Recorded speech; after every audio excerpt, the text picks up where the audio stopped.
जोहार हजारीबाग में फैज अनवर आप देख रहे हैं जोहार हजारीबाग। हम लोग हाईकोर्ट आए हैं, झारखंड हाईकोर्ट, और यहाँ पे एक अहम फैसला आने वाला था जेएसएससी सीजीएल को लेकर।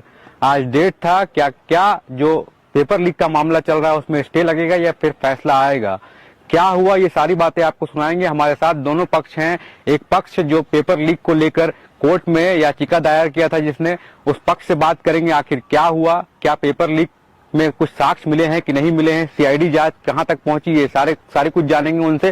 दूसरा पक्ष एक ऐसा है जिन्होंने रिजल्ट निकाला है, जेएसएससी सीजीएल का एग्जाम निकाला है और उनका डॉक्यूमेंट वेरिफिकेशन भी हो गया है, उन्होंने भी अपना पक्ष रखने के लिए किया है। उनसे भी बात करेंगे और जानेंगे कि आखिर उन्होंने क्या पक्ष रखा है और क्यों वो चाहते हैं कि ये पेपर लीक जो है वो कैंसिल ना हो। आइए सुनिए आज कोर्ट में क्या हुआ। वैसे आपको बता दूं कि जो जेएसएससी सीजीएल का डेट था वो बढ़ गया है। कोर्ट ने अभी तक फैसला नहीं सुनाया है कि एग्जाम कैंसिल होगा या नहीं होगा। डेट जो है वो 7 मई तक बढ़ चुका है। सीजीएल का मामला चल रहा था हाईकोर्ट में और आपने ही पिटीशन डाला है, क्या स्टेटस है अभी? आज हाईकोर्ट में डेट था जेएसएससी सीजीएल के छात्रों को लेकर, क्या हुआ? आज हम लोग का 26 मार्च था। आज पिछला बार जो सुनवाई हुई थी उसमें 26। ज़ूबी डूबी वाटर पार्क अब खुल गया है और भी मस्ती, रोमांच और थ्रिल के साथ। आज ही बुक करें। इस मार्च का डेट पुष्टि की गई थी माननीय जज के द्वारा, न्यायाधीश के द्वारा। तो उसमें रिपोर्ट मांगा गया था सीआईडी के द्वारा कि जांच स्टेटस आप लोग बताएं। हम लोग जो एविडेंस दिए थे, मोबाइल के माध्यम से जो साक्ष्य दिए थे, उसे रिपोर्ट मांगा गया था। तो रिपोर्ट सुनवाई से एक दिन पहले जाता है और उस रिपोर्ट वो जो रिपोर्ट है वो कंप्लीट रिपोर्ट नहीं था। उसी में जज महोदय ने कहा कि आप कंप्लीट रिपोर्ट हमें दीजिए, उसके बाद आपकी बात हम सुनेंगे।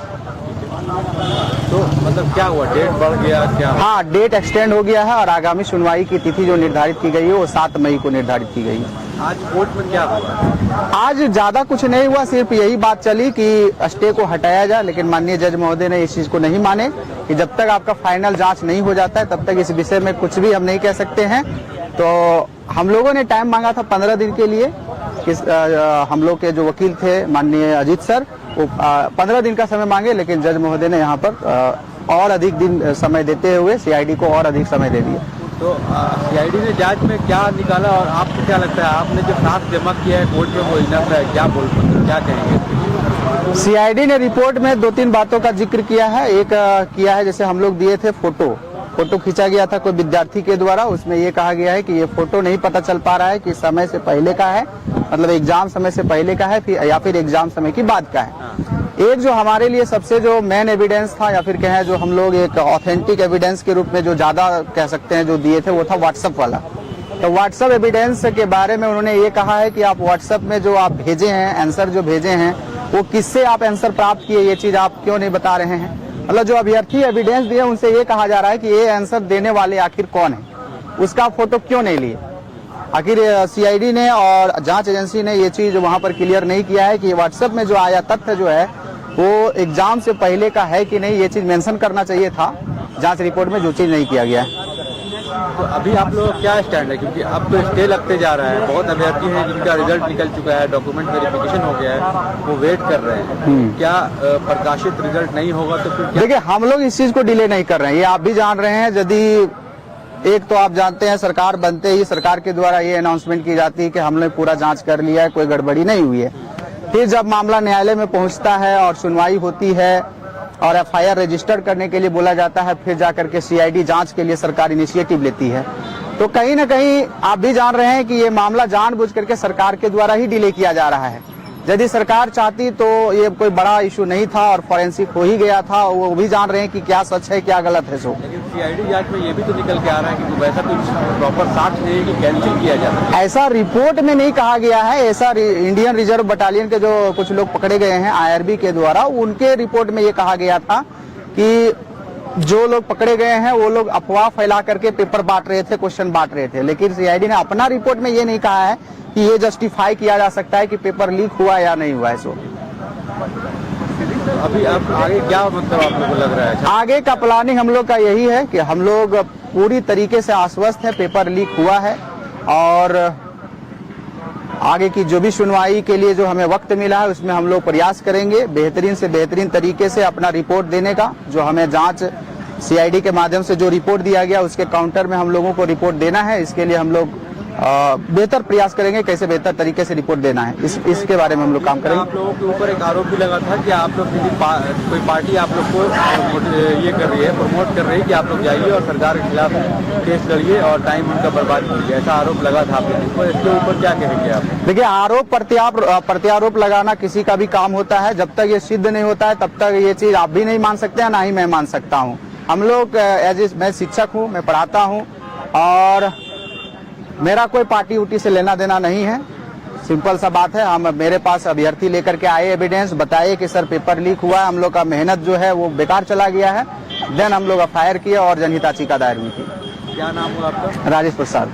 लेकिन जो दूसरा पक्ष है जो कह रहा है कि पेपर लीक हुआ है, लगातार आंदोलन भी हुआ, तो इसको आप लोग कैसे देख रहे हैं? क्या सच में पेपर लीक हुआ है, ऐसा आप लोग को लगता है? क्या ये रद्द हो जाएगा या फिर आप लोग के पक्ष में फैसला आएगा, क्या लगता है? इसमें बहुत सारा पहलू है। आज का जो प्रोसीडिंग था उसमें तो सरकार के द्वारा पक्ष रखा गया कि इन्वेस्टिगेशन चल रहा है और आधा से ज्यादा इन्वेस्टिगेशन हो गया, अंतिम चरण में है। अभी तक पेपर लीक के कोई भी सबूत नहीं मिले हैं। इस आधार पे तो हम लोग कंक्लूजन पर नहीं पहुंचेंगे, लेकिन हम लोग को विश्वास है इस आधार पे कि इस एग्जाम में पेपर लीक नहीं हुआ है। और हम लोग जो अपने मेरिट से बहुत मेहनत से इस एग्जाम को क्वालिफाई किए हैं, हम लोग को माननीय उच्च न्यायालय पे पूरा उम्मीद है कि फैसला हम लोग के पक्ष में आएगा। अगला डेट 7 मई को दिया गया है। सरकार के द्वारा बोला गया कि रिपोर्ट को हम कंप्लीट कर लेंगे अप्रैल के तक।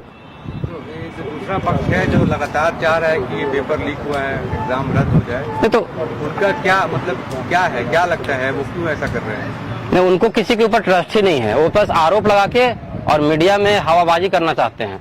आपने जब आरोप लगाया कि पेपर लीक हुआ है, आप ही कोर्ट गए, PIL दाखिल किए, FIR भी किए थाना में। आपके FIR और PIL के अनुसार ही सुनवाई चल रही है माननीय उच्च न्यायालय में। तो आपको विश्वास करना चाहिए कि माननीय उच्च न्यायालय का जो फैसला आएगा और पुलिस इंक्वायरी और CID इंक्वायरी का जो रिपोर्ट आएगा उस पर आपको विश्वास करना चाहिए। हम लोग को विश्वास है, आज भी हम लोग बोल रहे हैं। हम लोग आज जितने भी बच्चे हैं, हम लोग को पूरा 100% विश्वास है। जो भी इंक्वायरी रिपोर्ट आएगी और माननीय उच्च न्यायालय का जो भी फैसला आएगा, हम लोग सर्वसम्मति से उसको मानेंगे। उन लोग को विश्वास नहीं है। आज सुबह आके अपने यूट्यूब चैनल पर बयान दे रहे हैं कि हमको रात में ही रिपोर्ट पता चल गया है, फैब्रिकेटेड है, प्री प्लान है, ये है, वो है। आपको इंटरनल रिपोर्ट कहाँ से मिल जाता है रात में? उस रिपोर्ट को आज हम लोग कोर्ट प्रोसीडिंग में अंदर थे, बैठे कोर्ट रूम में, हम लोग ने देखा कि सरकार के द्वारा उस रिपोर्ट को सील लिफाफा में माननीय जज साहब के सामने प्रस्तुत किया गया। किसी को नहीं पता होना चाहिए उससे पहले, उनको कैसे पता चल गया? बच्चों को गुमराह कर रहे हैं और वो जो आरोप लगाए हैं उसके आधार पे भी ये अगर एक्सेप्ट एक सेकंड के लिए उनके आरोप के हिसाब से अगर मान भी लिया जाता है, सही भी हो जाए, फिर भी एग्जाम रद्द नहीं हो सकता है। आपने आरोप लगाया कि 30-40 क्वेश्चन मीडिया में जो बाइट दे रहे थे, 30-40 क्वेश्चन सही पाया गया है कि एग्जाम से पहले और था। ये चीज हम लोग को नहीं पता है। ये पुलिस जो जांच के उसमें आएगा है कि नहीं, हम लोग जांच अथॉरिटी नहीं, हम लोग इसका जवाब देने वाले कोई नहीं होते। लेकिन वो जो आरोप लगाए उस पर जवाब दे रहे हैं, पुलिस के इंक्वायरी पर नहीं।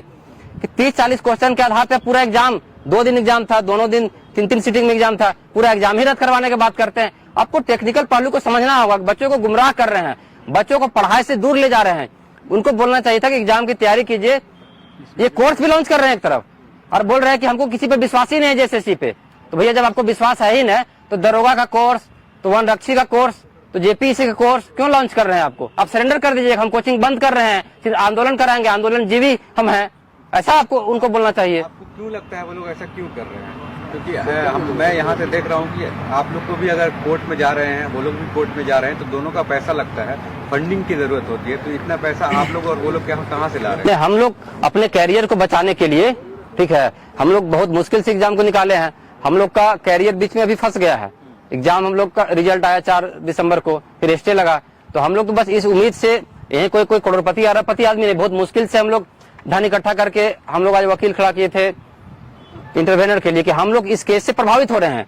जांच का पक्ष सरकार का है, वो मेरा पक्ष नहीं, वो अलग पक्ष है। जो केस किए वो अलग पक्ष है, लेकिन हम लोग एक तीसरा पक्ष है जो इस केस के फैसला से प्रभावित होंगे। राइट नाउ हम लोग थर्ड पार्टी नहीं है, लेकिन इस केस का फैसला से हम लोग प्रभावित होंगे। तो हम लोग का हक था कोर्ट में हम लोग को बात को रखा जाए। हम लोग का आइए इंटरलोकेटरी एप्लीकेशन को फाइल किया गया था कोर्ट में कि हम लोग को इंटरवीन कराया जाए कोर्ट में, क्योंकि इस सुनवाई से हम लोग प्रभावित हो रहे हैं इस PIL से। तो माननीय जज महोदय ने कहा कि जब तक अंतिम रिपोर्ट नहीं आ जाता है तब तक हम इसको अभी फिलहाल कंसीडर नहीं करेंगे। उन्होंने रिजेक्ट नहीं किया, लेकिन हमारे वकील की बातों को, दलीलों को उन्होंने सुना। हमारे वकील ने उनको कहा कि जांच बहुत दिन तक चलता रहेगा। तब सरकार ने कहा कि नहीं, ऐसा नहीं होगा, बहुत दिन तक नहीं चलेगा, हम लोग जल्द ही इसको कंप्लीट कर लेंगे और होपफुली कि 7 मई को अंतिम फैसला आ जाएगा और विश्वास है हमें उच्च न्यायालय पे और हम लोग जो एग्जाम दिए हैं अपने मेरिट के बल पर कि हम लोग के पक्ष में फैसला आएगा।